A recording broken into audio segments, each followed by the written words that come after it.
Modern houses do not usually fail during heavy rain. They fail long after the rain has passed. Most moisture damage does not come from dramatic leaks. It develops from ordinary daily activities: hot showers, boiling water on the stove, drying clothes indoors, and even breathing during sleep. All of these release moisture into the air. Air is constantly moving. It passes through small gaps that are easy to overlook, around electrical outlets, behind trim, along window frames, and through joints that appear sealed. This movement is normal and occurs in every building. Problems begin when warm, moist air enters a wall assembly. Inside the wall, temperatures change with depth. As air moves inward, it encounters colder surfaces. When warm air meets those colder layers, the moisture it carries condenses into water. This does not appear as a leak or a drip. It forms as repeated thin layers of dampness in the same hidden areas. At first, nothing appears wrong. Drywall remains clean, paint stays smooth, the wall feels solid when touched. Modern wall systems are effective at concealing what is happening behind them. This concealment is where the risk begins. In older buildings, moisture tended to show itself. Stone felt cold and damp. Plaster darkened. Walls were able to exchange air and moisture, allowing damp areas to dry before serious damage developed. In modern construction, moisture disappears from view but remains inside the wall. It becomes trapped. Insulation absorbs and holds it. Plastic layers slow evaporation. Wood framing stays damp longer than intended. Instead of drying within hours, moisture persists for days. Instead of days, it remains for entire seasons. Each cycle gradually weakens the structure. Wood decay is not sudden or dramatic. It progresses quietly. Fasteners loosen over time. Insulation compresses and loses effectiveness. Mold spreads thinly across concealed surfaces, often without producing noticeable odor at first. From the interior, the wall can appear unchanged, while its structural capacity slowly declines. This explains why renovation projects so often reveal unexpected damage.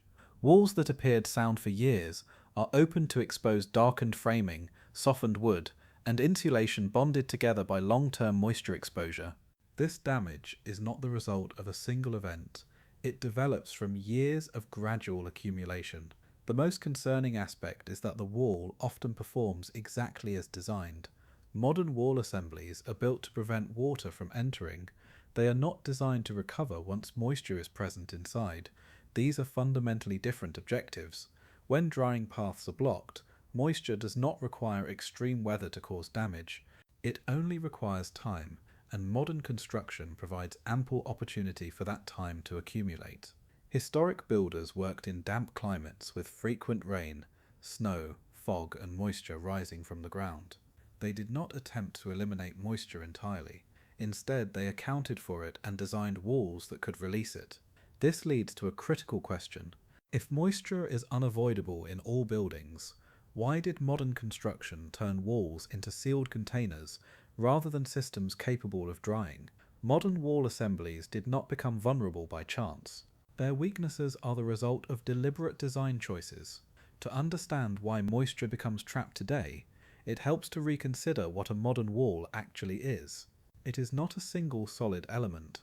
It is a layered assembly of materials, each selected primarily for speed of construction, cost control, or standardized performance, rather than long-term durability. From the interior, the wall begins with drywall. While visually neutral, drywall is backed with paper, an organic material that is sensitive to moisture. Paint applied over it further limits its ability to release water vapor. Behind the drywall sits insulation, intended to reduce heat transfer, but also capable of holding moisture in place. Next comes the layer that has had the greatest impact on drying behavior: vapor barriers and coated wraps. These materials are designed to restrict air and moisture movement. In theory, preventing moisture entry should prevent damage. That logic depends on one assumption, that the barrier is flawless. No building achieves a perfect seal.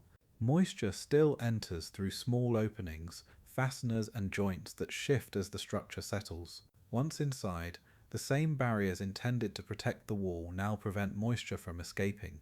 Drying is obstructed. On the exterior, modern cladding systems shed rain efficiently. However, they are often installed with minimal space behind them. Limited airflow reduces the wall's ability to dry. Any moisture that penetrates behind the siding has few paths for release. The result is a wall sealed from both sides. Moisture enters gradually, but exits even more slowly. This is the underlying flaw. Moisture itself is not the primary threat. Moisture that cannot dissipate is. Modern construction treats water as something that must be excluded entirely. Traditional builders treated water as a recurring condition that needed to be managed. The distinction lies in recovery. Construction practices changed rapidly in the mid-20th century. Demand for housing increased. Speed and efficiency became priorities. Materials were standardized. Walls became thinner. Systems were simplified to meet codes and energy targets while reducing labor. Materials that slowed construction or behaved unpredictably were removed. Breathable assemblies were replaced with tightly controlled layers. Walls became easier to replicate across climates, but less forgiving when conditions varied. These systems met inspection requirements and performed well under ideal conditions. They relied on the assumption that moisture intrusion would not occur. In practice, that assumption fails regularly. When moisture enters these assemblies, there is no secondary mechanism to correct the problem. The wall does not decay quickly. It decays out of sight until structural damage is already advanced. Traditional builders did not seek perfect barriers. They sought resilience. Their walls were expected to become wet and were designed to tolerate it. This raises a critical comparison. If older walls managed moisture without synthetic barriers or mechanical systems, what allowed them to endure? Historic walls absorbed moisture frequently. That behavior was intentional. Rain, fog, snowmelt, and ground moisture all interacted with building materials.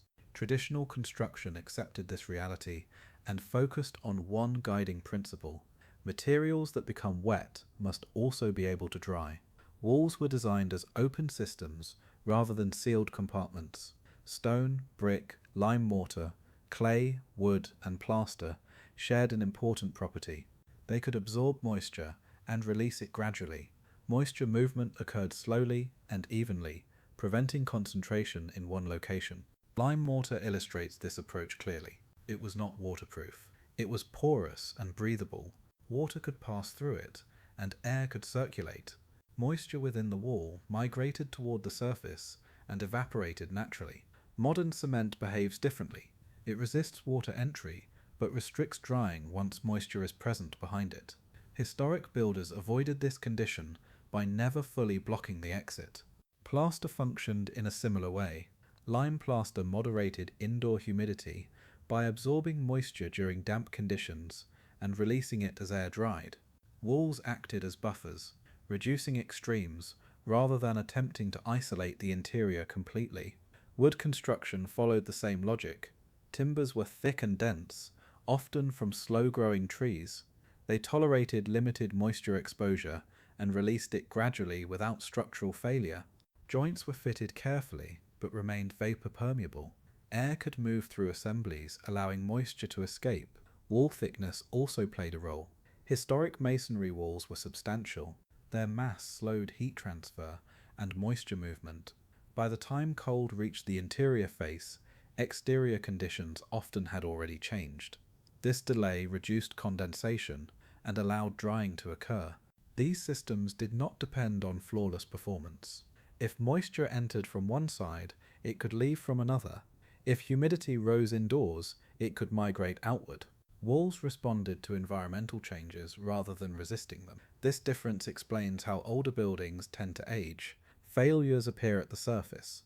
Plaster cracks, mortar erodes, stone spalls. These conditions are visible and typically repairable. The underlying structure remains intact because moisture does not remain long enough to cause deep decay. Modern assemblies reverse this behavior. They conceal distress while structural elements deteriorate. Problems become visible only after significant damage has occurred. Traditional builders selected materials not for maximum strength under ideal conditions, but for stability across repeated cycles of wetting and drying. This tolerance is what many modern walls lack. Once this contrast is understood, modern failures begin to show consistent patterns. Contemporary wall damage rarely occurs randomly. It follows predictable locations and conditions. Damage often appears first in corners of exterior rooms, in closets along outside walls, and near baseboards. These areas are typically cooler and experience less air movement. Moisture migrates toward cold surfaces. In winter, that may be the exterior sheathing. In humid summers, it may be the interior drywall. Condensation forms within the wall, not on the surface. Windows are another common location. Modern windows are tightly sealed to prevent air leakage. The sharp temperature differences around frames encourage condensation.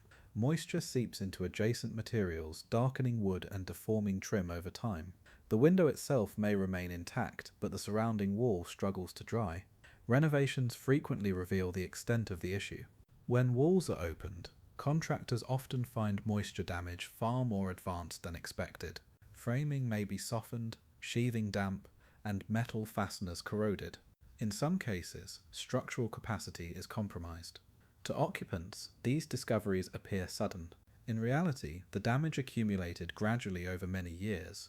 Modern materials conceal early warning signs. Drywall hides moisture. Paint masks dampness. Insulation absorbs water without visible pooling. Vapor barriers keep interior surfaces looking clean, while restricting evaporation. By the time staining appears, significant structural degradation may already exist. In contrast, older systems provided early signals. Surface deterioration prompted maintenance before deeper damage occurred. Mold growth also follows a consistent pattern. It develops where moisture remains longest, at bottom plates, behind cabinets, around floor transitions, and within enclosed cavities. These are areas with limited airflow and minimal drying potential. These outcomes are not isolated construction errors. They result from a repeated system that prioritizes sealing over drying. If historic builders managed moisture effectively, and modern science now explains why those systems worked, the question remains why the same mistakes persist. The solution lies in restoring the ability of walls to dry. Moisture cannot be eliminated from occupied buildings. Drying can occur inward, outward, or both. Traditional walls allowed multiple drying paths. Modern walls often restrict all of them. Effective assemblies release moisture at least as quickly as they absorb it. When that balance is maintained, rot and mold struggle to establish themselves. This is a matter of basic physical behavior, not preference. Material selection plays a central role. Dense, impermeable layers stacked together trap moisture. Materials that allow controlled vapor movement enable gradual drying without condensation. Historic lime-based materials function this way by buffering moisture rather than blocking it. Modern alternatives exist, but they are not widely adopted as defaults. Air movement is equally important. Still air retains moisture. Gentle air exchange removes it. Older buildings leaked air slowly, providing continuous ventilation. Modern buildings attempt to eliminate leakage entirely and depend on mechanical systems to compensate. When those systems operate unevenly or fail, moisture accumulates in stagnant areas. Drying paths should not be fully obstructed. Vapor barriers placed without regard to climate can trap moisture seasonally. A barrier effective in winter may become a liability in summer. Historic builders avoided this complexity by selecting materials that adjusted naturally. Their objective was not absolute control, but tolerance. Even modest design choices influence outcomes. Cladding systems that allow drainage and airflow, wall assemblies that separate rain control from drying capacity, and materials that reveal distress early, all improve long-term performance. These principles are not historical curiosities. They are resilient strategies. Understanding them does not require rebuilding an entire house. It requires questioning the assumption that tighter assemblies are always better. A useful evaluation begins with a single question. If this wall becomes wet, how does it dry? If the answer is unclear, the wall depends on ideal conditions to survive. Historic builders succeeded not because they lacked technology, but because they acknowledged environmental realities. Modern construction attempted to eliminate those realities. Over time, their effects reappear. Buildings endure not by resisting their environment indefinitely, but by accommodating it. The fundamental failure of many modern homes is not the use of contemporary materials. It is the loss of designs that prioritize recovery over control. If this perspective changes how buildings are understood, further examination of similar modern trade-offs reveals additional unintended consequences. Many traditional solutions were not inferior, they were simply patient, and in the long term, patience often proves durable.